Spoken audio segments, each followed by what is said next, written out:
حرم جمهوری اسلامی ایران شهد گوارای شهادت را نوشیدند و به ملکوت اعلی پیوستند. دبئی انٹرنیشنل ایئرپورٹ کے ٹرمینل 3 پر ایران کا ڈرون حملہ سامنے آیا ہے.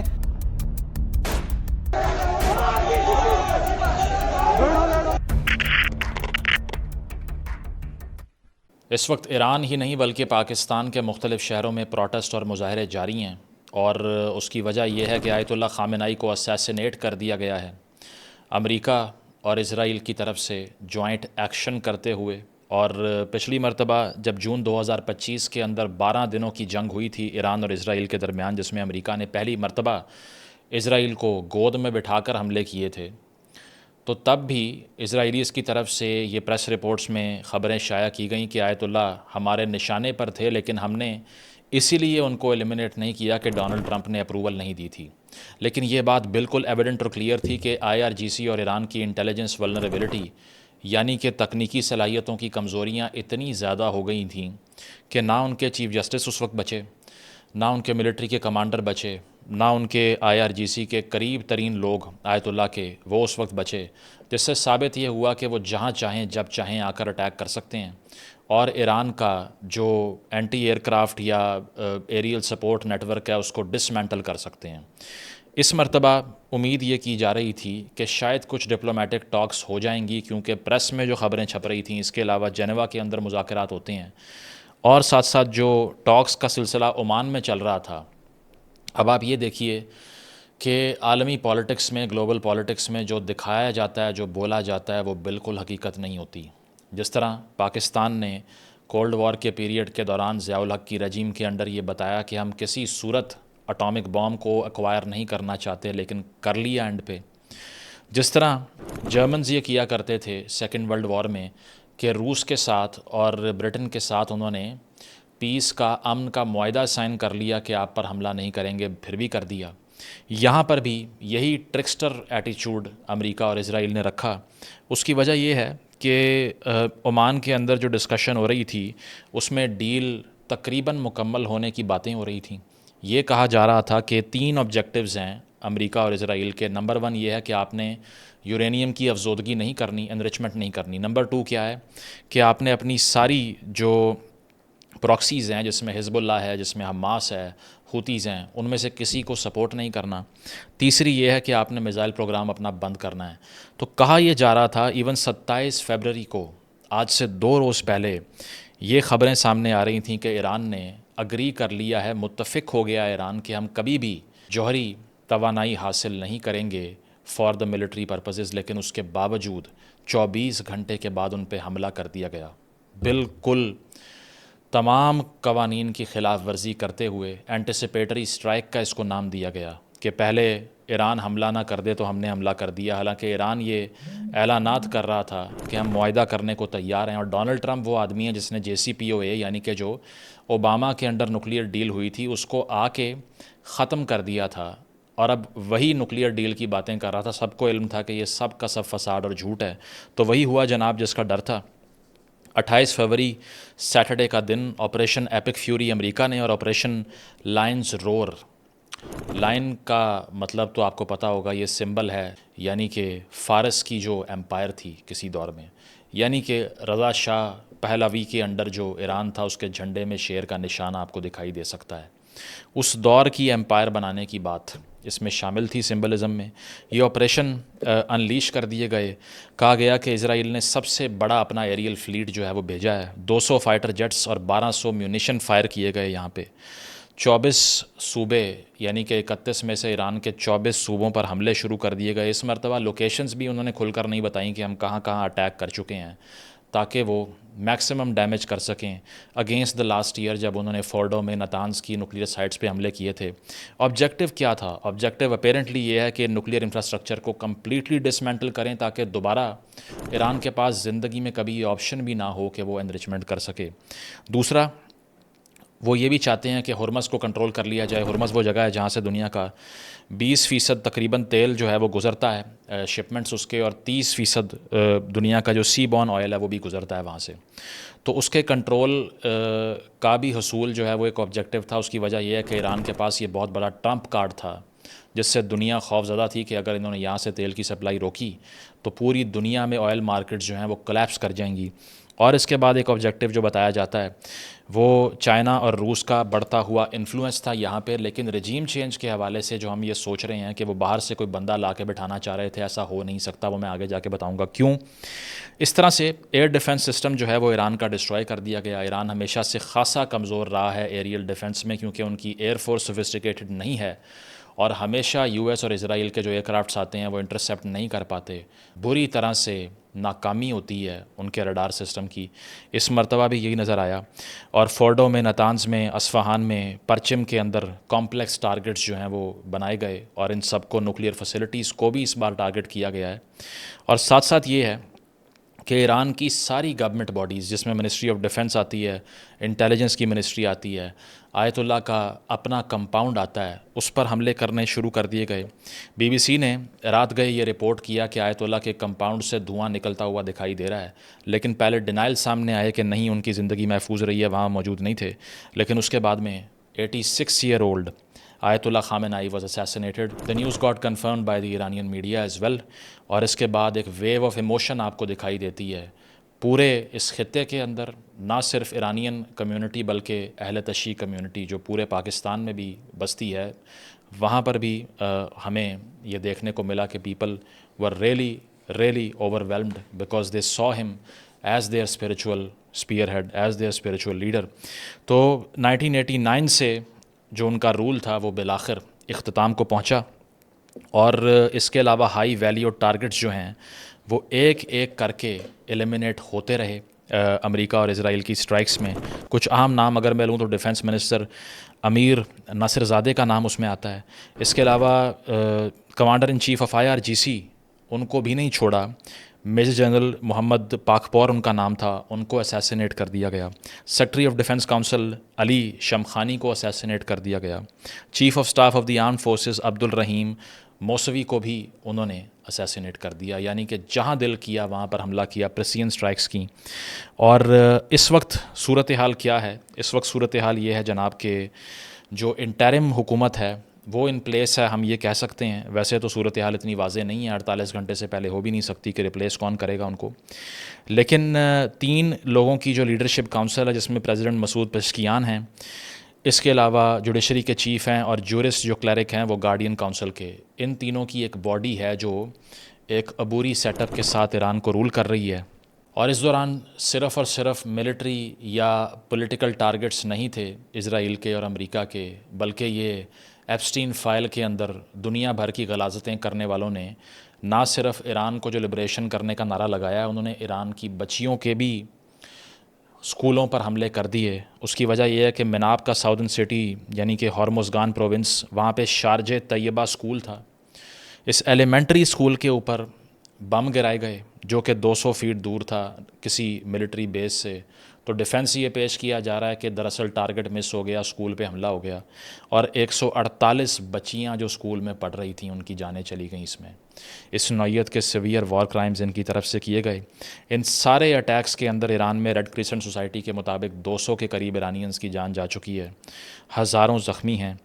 اور اگر ایرانین رسپانس کی بات کریں تو اس میں بھی میں یہ کہہ سکتا ہوں کہ کیلکولیٹڈ سٹرائکس آگے سے جو کی گئی ہیں اس میں ایران کو فائدے سے زیادہ نقصان ہو گیا, کیونکہ جو رسپانس سامنے آتا ہے اس میں گلف کے تمام کنٹریز جو شاید سمپتھائز کر لیتے ایران سے, ویسے تو وہاں سب میں ملٹری بیسز موجود ہیں کیونکہ ایران کے علاوہ چاروں طرف امریکی بیسز سے گھرا ہوا ہے پورا گلف, پورا مڈل ایسٹ, اور جس میں جارڈن بھی آتا ہے, جس میں عراق بھی ہے, جس میں سیریا بھی ہے, عمان بھی ہے, ایجپٹ بھی ہے, سعودی عربیہ بھی ہے, UAE بھی ہے, کویت بھی ہے, بحرین بھی ہے, قطر بھی ہے. ان سب ممالک میں US ملٹری بیسز ہیں. ایران نے یہ سوچا کہ اگر آپ ہماری لیڈرشپ کو مارنا چاہتے ہیں, اگر آپ ہماری حکومت گرانا چاہ رہے ہیں, ہماری ٹیریٹری میں گھس آئے ہیں, تو ہم آپ کی کوئی بیس بھی نہیں چھوڑیں گے. تو ایران نے جوابی حملے کرنا شروع کر دیے, میسائل فائر کرنا شروع کر دیے. سب سے زیادہ دنیا کے محفوظ تصور ہونے والے ممالک بھی محفوظ نہیں رہے. میں بات کر رہا ہوں UAE کی, دبئی کی, ابو دھابی کی, جہاں دنیا بھر کے لوگ انویسٹ کرتے تھے کہ یہاں ہماری سرمایہ کاری محفوظ رہے گی, لیکن دنیا نے دیکھا کہ منٹس کے اندر وہاں پر میسائلز گرے, اور وہ علاقے جو سب سے محفوظ تصور ہوتے تھے، آگ لگتی ہوئی، دھماکے ہوتے ہوئے اور لوگوں کے بھاگتے ہوئے فوٹیجز سامنے آئیں۔ 5th flat head quarter Bahrain کے اندر، اس کو ایران نے اٹیک کیا۔ العبید ایئر بیس قطر میں، اس کو اٹیک کیا۔ علی السلیم ایئر بیس کویت میں، اس کو اٹیک کیا۔ 137 میزائل فائر کیے یو اے ای کے اوپر، 209 ڈرونز فائر کیے۔ اس کے علاوہ الدھفرا ایئر بیس جو تھی ابو دھابی کی، اس پر حملہ کر دیا، اور ایک پاکستانی کی جان بھی چلی گئی ابو دھابی کے اندر۔ اور اس کے علاوہ دبئی ایئرپورٹ کو ڈیمیج کر دیا۔ فیئرمونٹ ہوٹل، برج عرب ہوٹل جو کہ بڑا فیمس ہوٹل ہے، اس سے آگ بھڑکتی ہوئی لوگوں نے دیکھی۔ کویت کا جو انٹرنیشنل ایئرپورٹ ہے، وہاں پر حملہ کیا۔ 66 میسائلز فائر کیے قطر کے اوپر، جو میڈییشن کرواتا تھا کسی دور میں حماس کی اور اسرائیل کی۔ اس کے علاوہ تل اویو پر حملے کیے، لیکن ٹوٹل کیجولٹیز جو رپورٹ ہو رہی ہیں وہ 1 سے 10 کے درمیان ہے، یعنی کہ almost to no effect at all. Tel Aviv میں جو حملے ہوئے اس میں ایک خاتون کی جان جانے کی خبر آتی ہے صرف۔ اس کے علاوہ ایربل ایئر بیس جو عراق کی ہے، کردستان کے اندر، وہاں پر ایران نے حملے کیے، وہاں سے آگ بھڑکتی ہوئی دکھائی دے رہی تھی۔ جارڈن کے اندر بھی اٹیک کر دیا۔ تو ایشو یہ تھا کہ دے ور سو ہیویلی انسرکلڈ کہ ایران کو معلوم ہی نہیں تھا کہ کس بیس سے جہاز آ رہے ہیں اور ہمیں اٹیک کر رہے ہیں۔ اس کی وجہ یہ ہے کہ 2003 کے بعد سے امریکہ کی سب سے ہیوی نیول پریزنس اس پورے خطے میں نہیں رہی جتنی اسٹیج کے اوپر ہے۔ اس کی وجہ کیا ہے کہ U S S Abraham Lincoln carrier, یعنی کہ ایئرکرافٹ کیریئرز جو ہیں، جو دنیا میں بہت ہی کم ممالک کے پاس ہیں، کیونکہ یہ ہائیلی ایکسپینسو سوفسٹیکیٹڈ مشینری ہوتی ہے، تو U S S Abraham Lincoln Arabian Sea میں انہوں نے پارک کیا ہوا ہے، جہاں سے helicopters, aircrafts, E T C اڑتے ہیں، ایئر اسٹرپس یوز کرتے ہیں اس کی۔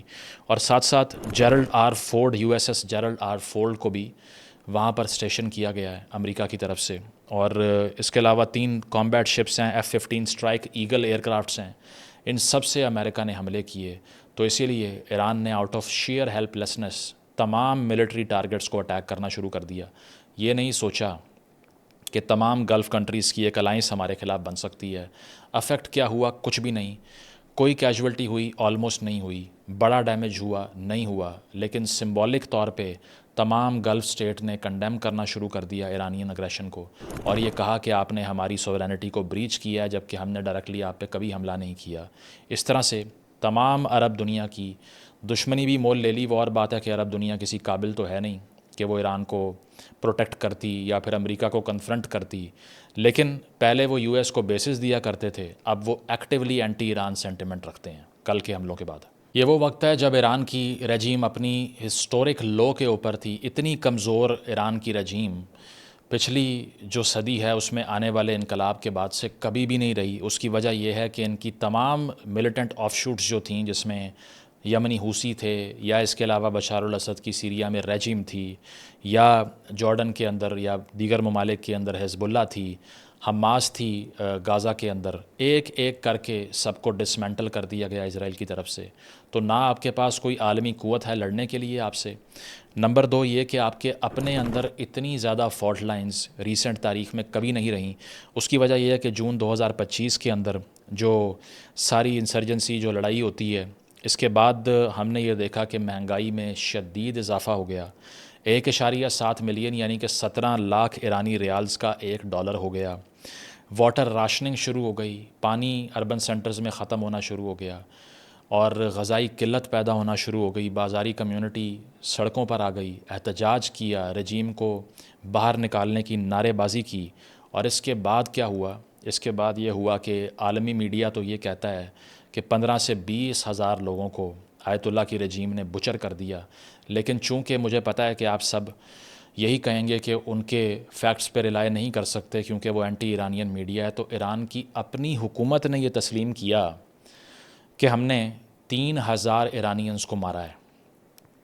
تو آیت اللہ کی رجیم نے 28 دسمبر 2025 میں شروع ہونے والے مختلف احتجاجوں میں اپنے ہی 3000 شہریوں کو مار دیا تھا، جس کے بعد سے اینٹی گورنمنٹ سینٹیمنٹ بھی پیک پر تھا۔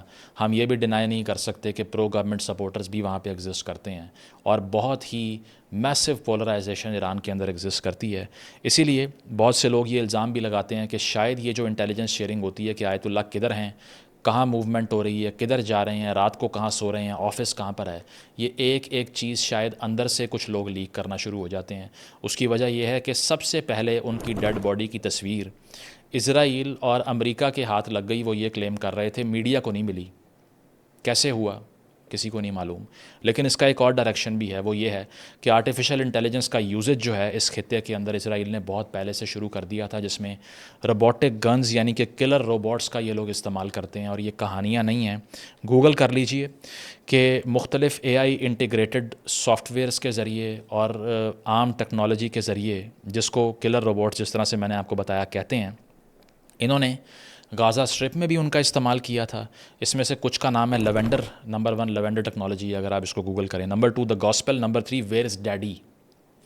یہ وہ نام رکھے ہوئے ہیں ان انٹیلیجنس نیٹ ورکس کے. تو لیونڈر کے ذریعے انہوں نے 37,000 ٹارگٹس آئیڈینٹیفائی کیے تھے غازہ کے اندر. 37,000 لوگوں کو آئیڈینٹیفائی کیا اے آئی کے ذریعے, اور پھر اے آئی ڈپلائمنٹ کے ساتھ ڈرونز اور مشین گنز کے ذریعے ان کو مارا.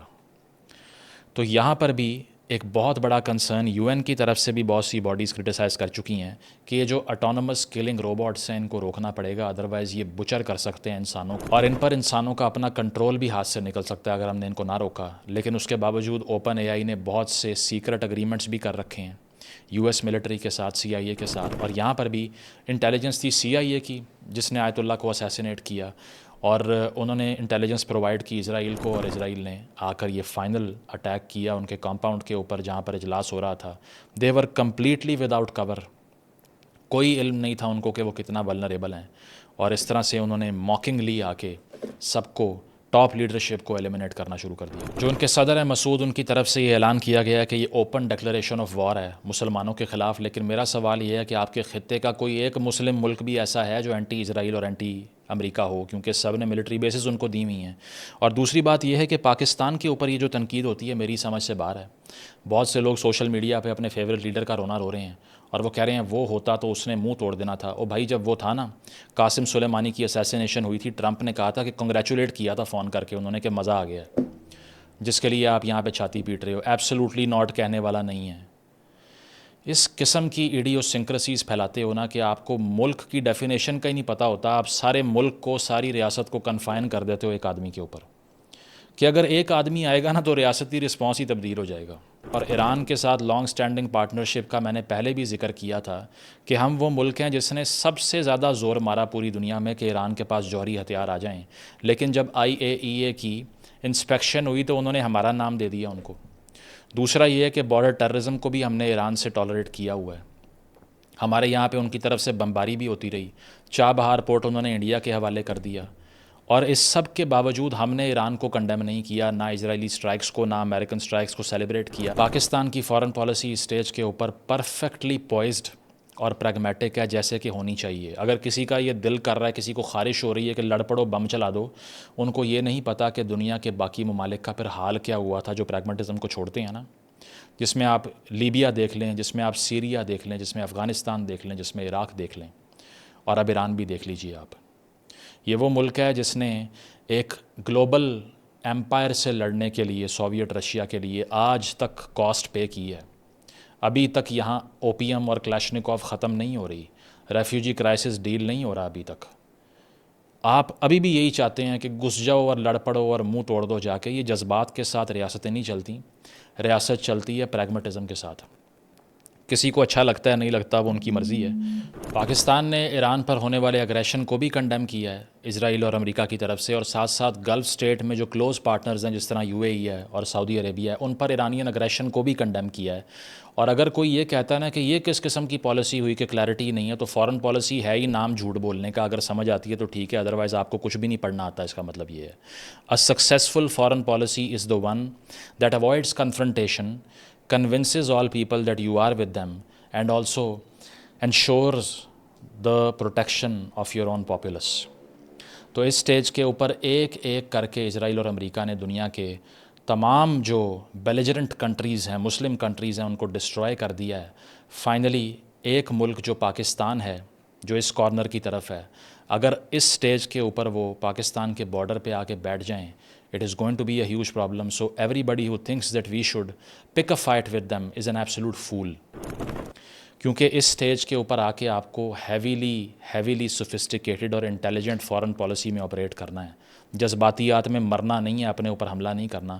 دوسری بات یہ ہے کہ پاکستان کے اندر یہ جو لوگ احتجاج کرتے ہیں، مجھے ان کی سمجھ نہیں آتی کہ بارڈر کراس کر کے وہاں جا کے لڑو، اپنے ملک کو جلاتے کیوں ہو؟ میں بہت ڈس اپوائنٹ ہوا ہوں کراچی کے اندر جو ہوا ہے اس سے، 10 لوگوں کی جان چلی گئی کیونکہ انہوں نے یو ایس ایمبیسی کے اوپر جا کر اٹیک کر دیا۔ میرا سوال یہ ہے کہ اسلامی تاریخ سے آپ مثالیں اٹھا لیں، کلیئرٹی کے ساتھ آپ کو بتایا گیا ہے کہ کسی بھی ملک کے مندوبین کو، ڈپلومیٹس کو جنگ کی پیک کے اوپر بھی آپ ہاتھ نہیں ڈال سکتے، کیونکہ یہ ڈپلومیٹک نارمز کے خلاف ہے۔ آپ کے خلاف جنگیں بھی ہو رہی ہوں نا، اس کے باوجود جو ایمبیسڈوریل سٹاف ہوتا ہے اس کی ایگزیمشن کا قانون اسلامی تاریخ میں بھی ملے گا آپ کو، نمبر 1۔ نمبر 2 یہ ہے کہ اپنے ملک کی ایمبیسیز جلا کے آپ کو کیا مل جائے گا؟ یہ بہت ڈس اپوائنٹمنٹ کی بات ہے کہ کراچی کے اندر کیوں نہیں تیار تھی حکومت، پہلے سے کیوں نہیں معلوم تھا کہ پروٹیسٹر یہاں آ سکتے ہیں۔ اسلام آباد کے اندر بھی خبریں آ رہی ہیں کہ آنسو گیس کی شیلنگ ہو رہی ہے، ریڈ زون میں گھسنے کی کوشش، ڈپلومیٹک انکلیو پہ دھاوا بولنے کی کوشش، لاہور سے بھی یہی خبر آ رہی ہے۔ تو بات یہ ہے کہ آپ سب کو یہیں پر لڑنا آتا ہے صرف۔ گلگت سے بھی اسی نوعیت کی خبریں آ رہی ہیں کہ یو این کے دفاتر کو جلایا جا رہا ہے، اسکردو میں، گلگت میں، باقی جگہوں پہ۔ یہ وہ قوم ہے جو ہر عالمی کرائسس کے موقع پر اپنے ہی اوپر حملہ آور ہو جاتی ہے، کبھی یہ بلاسفیمی کی وجہ سے، کبھی فرانس میں خاکے بننے کی وجہ سے، کبھی اس ملک کے اندر ہونے والے معاملات جو مذہبی نوعیت کے ہوتے ہیں اس وجہ سے، اور کبھی ایران کی وجہ سے اپنے ہی املاک کو نظر آتش کرتے رہتے ہیں۔ کبھی KFC کو آگ لگاتے ہیں، کبھی ان کے ورکرز کو مارتے ہیں، کبھی بوائیکاٹ کا نام لے کے پراپرٹیاں توڑتے ہیں۔ اس وینڈلزم کو کوئی ریاست برداشت نہیں کرے گی۔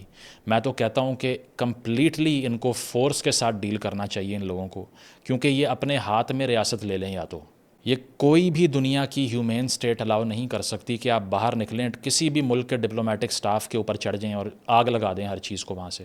کیا امیج مینٹین کر رہے ہو دنیا بھر میں اپنا؟ 1 سال کا بجٹ تم سے بنتا نہیں ہے، IMF پہ اتنی ہیوی ریلائنس ہے، اور جا کے آگے کس کو لگا رہے ہو؟ امریکن کونسولیٹ کو۔ تو وہ ایک ایول امپائر ہے، ان کے پاس طاقت ہے، وہ ان چیکڈ طاقت ہے، اس میں کوئی دو رائے نہیں ہے کہ وہ جینوسائیڈل قوت ہے جس نے 70,000 بندہ وہاں پر مار دیا، لیکن پھر بھی کیا نعرہ لگا رہے ہیں کہ ہم ایران کی خواتین کے لیے آ رہے ہیں۔ اب ذرا اس پہ آ جاتے ہیں کہ میرے لیے یہ بھی بڑی سٹرینج بات ہے، مجھے نہیں پتا کہ اس میں کیا کرنا ہے، لیکن بات یہ ہے کہ ایران کے اندر موجود جو رجیم تھی وہ اپنے لوگوں کے لیے 1% بھی اچھی نہیں تھی۔ مسئلہ یہ ہے کہ لوگ ہمیشہ 2 فیکشنز میں بڑھ جاتے ہیں، ایک امریکہ کو گالی دیتا رہتا ہے، ایک ایران کو گالی دیتا رہتا ہے۔ بات یہ ہے کہ آپ کے پاس نوائنس انالیسس کرنے کا دماغ نہیں ہے کیا؟ پہلی چیز یہ ہے کہ جو ایران کا اپنا کیس ہے نا، دنیا میں وہ ریزسٹنس کا سمبل ہوں گے اسرائیل اور امریکہ کے خلاف، لیکن اپنے لوگوں کے خلاف ہمیشہ سے رہے ہیں۔ ماسا امینی کے پروٹیسٹ کے اندر خواتین کا جو حشر کیا اس رجیم نے، وہ آپ کے سامنے ہے۔ 3,000 لوگوں کو انہوں نے پروٹیسٹ کرنے کی وجہ سے مار دیا۔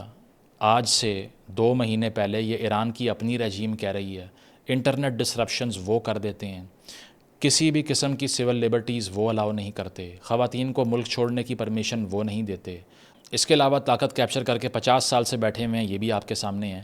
اس ساری صورتحال کے اندر ریسنٹ پروٹیسٹ جب ہوتے ہیں اس میں بھی وہ کھلے عام لوگوں کو گولیاں مارتے ہیں۔ تو میرا یہ سوال ہے کہ آیا ہم نے یہاں بیٹھ کے صرف مجرا ہی کرنا ہوتا ہے، یا ہمیں وہاں کے لوگوں کی پلائٹ بھی دیکھنی ہے؟ نمبر 1۔ نمبر 2، جو لوگ یہ کہہ رہے ہیں نا کہ باہر سے امریکہ آ کے ایران کو نست و نابود کر دے گا، وہاں پہ جمہوریت آ جائے گی، ہیومن رائٹس آ جائیں گے، تو ان سے یہ سوال ہے کہ عراق میں آ گئے تھے ہیومن رائٹس جب آپ نے صدام کو اسیسینیٹ کیا؟ گدافی کے ساتھ جو کیا اس کے بعد ہیومن رائٹس آ گئے تھے لیبیا کے اندر؟ عراق میں جو کچھ کیا آپ نے، اس کے بعد افغانستان میں جو کچھ کیا اس کے بعد ہیومن رائٹس آ گئے ہیں؟ طالبان آئے ہیں آج؟ امریکہ کی یہ ڈیلوژن بہت پرانی ہے، اس پہ میں نے پہلے بھی کتاب ریکمنڈ کی تھی، دا گریٹ ڈیلوژن بائی جان جے میرشائمر۔ اس میں وہ کیا کہتا ہے؟ وہ کہتا ہے کہ یہ ڈیموکریٹک ڈیلوژن ہے کہ امریکہ باہر سے آ کے ڈنڈے کے زور پہ جمہوریت کا نفاذ کرے گا اور لوگ اچانک سے جمہوری ہو جائیں گے اور ہیومن رائٹس بھی مل جائیں گے، انسانی حقوق بھی انشور ہو جائیں گے، عورتیں بھی آزاد ہو جائیں گی۔ کبھی بھی نہیں ہوتا ایسے۔ انٹرونشنزم والی ڈیموکریسی مزید برباد کر دیتی ہے۔ باہر سے آ کے کسی بھی ملک کو ڈنڈے کے زور پہ، بندوق کے زور پہ، اسلحے سے لیس ہو کر جمہوری نہیں بنایا جا سکتا۔ یہ دہائیوں کا تجربہ ہے امریکہ کا۔ اسی لیے اگر کوئی اس لیے ان کو سیلیبریٹ کر رہا ہے کہ وہ باہر سے آ کے عورتوں کے لیے آ رہے ہیں، تو بھائی عورتوں کے لیے نہیں آ رہے، وہ اسٹریٹ آف ہرمز کے لیے آ رہے ہیں، وہ جوہری تھریٹ ختم کرنے کے لیے آ رہے ہیں، اور وہ آئل کیپچر کرنے آ رہے ہیں۔ اس کے علاوہ چوتھی بات کوئی نہیں ہے. نعرہ ہمیشہ وہ ڈیموکریسی کا لگاتے ہیں, آپ سب کو پتہ ہے کہ وہ جھوٹ ہوتا ہے. پریڈیٹری ہیجمنی کہتے ہیں اس کو, جو گلوبل شفٹ آیا ہے امریکہ کی پالیسی میں, اس کی وجہ ہے کہ وہ پریڈیٹر کی طرح ایکٹ کر رہے ہیں. جو ان کا حامی ہے اس کے ساتھ بہت اچھے ہیں, جو دشمن ہے اس کو اٹھا کر لے آؤ یا اسیسینیٹ کر دو. تیسری آپشن نہیں چھوڑی ڈونلڈ ٹرمپ نے کوئی. آگے چل کر کیا ہوگا؟ آگے چل کر یہ ہو سکتا ہے کہ فی الوقت تو جو پاسبل سینیریوز ہیں اس میں انٹرم لیڈرشپ کونسل جو ہے اس کے پاس اختیار رہے گا. اور اس کے علاوہ ایک فگر جس کے بارے میں کہا جا رہا ہے کہ غالباً یہ ایران کے اگلے سپریم لیڈر بن سکتے ہیں, جن کا سب سے زیادہ چانس ہے, وہ ہیں سپریم نیشنل سیکیورٹی کونسل کے چیئرمین علی لاریجانی صاحب, جن کے بیانات بھی سامنے آ رہے ہیں, آپ نے دیکھے ہوں گے. تو کہا یہ جا رہا ہے کہ شاید ان کو نامنیٹ کر دیا جائے. آیت اللہ اپنی اسیسینیشن سے پہلے 4 نام کونسل کے حوالے کر گئے ہیں, جن میں سے ایک اب کونسل کو چوز کرنا ہے. اس کے 22 ممبر ہوتے ہیں جو کہ اسمبلی آف ایکسپرٹس جو ہے الیکٹ کرتی ہے سپریم لیڈر. لیکن آگے پاسبل سینیریو کیا ہو سکتا ہے؟ وہ یہ ہو سکتا ہے کہ یہ بھی پاسبلٹی ہے کہ IRGC وہ کسی ملٹری فگر کو بیک کرے اور کوئی فوجی شخصیت آ کر طاقت کیپچر کرنے کی کوشش کرے. اس صورت میں بہت بڑا کیوس آ جائے گا, لڑائی شروع ہو جائے گی, خانہ جنگی ہو سکتی ہے. اس کے علاوہ ایک اور سینیریو یہ ہے کہ کلیرکس یعنی کہ جو علماء ہیں ان کی IRGC سے اور IRGC کی پولیٹیشنز کے ساتھ یہ ایک لڑائی بڑھ جائے اور یہ ٹگ آف وار کے اندر بالکل ایران کیوس میں چلا جائے. میرے نزدیک تو بیسٹ کیس سینیریو یہ ہوگا کہ اگر ماڈریٹ پولیٹیکل کلاس سامنے آئے, جو ماڈریٹ بات کرے, جو یہ کہے کہ اپنے وسائل اپنے لوگوں کے لیے استعمال کرو, جنگی ہینگ اوور سے باہر آ جاؤ, ایران عراق جنگ کے بعد کی ولنریبلٹی کی بیسس پہ ریاست بنائی ہوئی تھی اس کو چینج کرو. اور دوسرا یہ ہے کہ باہر کا تھریٹ جو ہے اس کو بھی نیوٹرلائز کرنے کے لیے پریگمیٹک اپروچ لے لو, کیونکہ امریکہ کا ہو کچھ نہیں سکتا. روس اور چین بیٹھ کے چپ کر کے تماشا دیکھ رہے ہیں. یہ بڑا انہوں نے ایزیلی کہہ دیا تھا کہ بس اب دنیا بائی پولر ہو گئی ہے, ملٹائی پولر ہو گئی ہے. کدھر گئے سارے پول اڑا کے باہر پھینک دیے انہوں نے. دنیا یونی پولر ہے. آپ کو سمجھ نہیں آتی, آپ جا کے GDP دکھائیں لوگوں کو کہ یہ دیکھیں چائنا کے پاس کتنے پیسے ہیں. کیا ادھر آ کے چائنا کو اس وقت سب سے بڑی تکلیف صرف ایک ہے کہ کہیں ہرمز نہ بند ہو جائے, ہمارا تیل کہاں سے آئے گا. اس سے اوپر کوئی مسئلہ نہیں ہے ان کو. اور دوسرا رشیا جو ہے وہ یوکرین میں پھنسا ہوا ہے, وہ بھی کچھ کرنے کے قابل نہیں ہے. تو امریکہ اگر آپ کے خلاف آج کل ہو گیا, وہ آ کے آپ کو بالکل ڈیمالش کر دے گا اگر آپ کے پاس نیوک نہیں ہے پاکستان کی طرح. اس موقع کے اوپر میں تو وہ آدمی جس کی میں نے زندگی میں کبھی تعریف نہیں کی, آج اس کا بھی نام لے لیتا ہوں, ذوالفقار علی بھٹو, ضیاء الحق اور میاں نواز شریف اور وہ سب لوگ جنہوں نے پاکستان کے نیوکلیئر پروگرام پہ کام کیا. میرا خیال ہے کہ بہت ہی بہتر کیا تھا. I stand corrected as well, کیونکہ یہ وہ دور ہے کہ اگر آپ کے پاس ہتھیار نہیں ہے نا تو آپ کی گردنیں کٹ جائیں گی, کوئی آپ کے لیے آنسو نہیں بہائے گا. سیلف ہیلپ سسٹم بن چکا ہے, پیور انارکی ہے انٹرنیشنل آرڈر کے اندر. اور اس موقع کے اوپر پاکستان کی ایول مینیپولیشن جو تھی نا کولڈ وار کے اندر, آج وہ پے آف کر رہی ہے. جس وجہ سے نہ ایران نے یہاں پر حملہ کیا, ایران نے UN میں ہمارا شکریہ ادا کیا. یہ ان سب لوگوں کے لیے جو کہہ رہے ہیں کہ ایران کے لیے آپ کھڑے نہیں ہوئے, بھائی they are thanking us. In particular China, Pakistan and the Russian Federation who have today taken principled position in condemnation this unlawful act. اور وہ سب لوگ جو کہہ رہے تھے کہ پاکستان میں بھی خانہ جنگی اور ٹوٹے ہو جائیں گے اور ٹکڑے ہو جائیں گے, ان سے بھی دیکھ لیجئے کہ ٹرمپ کیا کہہ رہا ہے ہمارے بارے میں. تو ڈپلومیسی آئیڈیل اسی کو کہتے ہیں جس میں بیلنس کریٹ ہو جائے, نمبر 1. اور نمبر 2 یہ ہے کہ ورسٹ کیس سینیریو یہ ہو سکتا ہے کہ گریجول کولیپس ہو جائے ایرانین رجیم کے تمام سٹرکچرز کا, جس طرح عراق میں ہوا تھا. اگر ٹگ آف وار آگے بڑھتا ہے تو دیکھنا اگلے چند دنوں میں یہ ہے کہ اس کیوس سے آرڈر کریٹ ہوتا ہے یا نہیں. پاکستان کے لیے ایک بہت بڑا خطرہ ہمارے بارڈر پر ہمارا انتظار کر رہا ہے. ایک طرف سے BLA, ایک طرف سے طالبان, ایک طرف سے ایرانین انسٹیبلٹی, ایک طرف سے Hindustan. We are surrounded by hounds. اور ہمارے لیے اس کیلکولیشن میں سلوشن کیا ہو سکتا ہے اور کل کو ہمیں کیا کرنا ہے اور یہ تھریٹ کس طرح سے ہمیں چیلنج کر سکتا ہے, اس پہ جلد بات ہوگی. Thank you.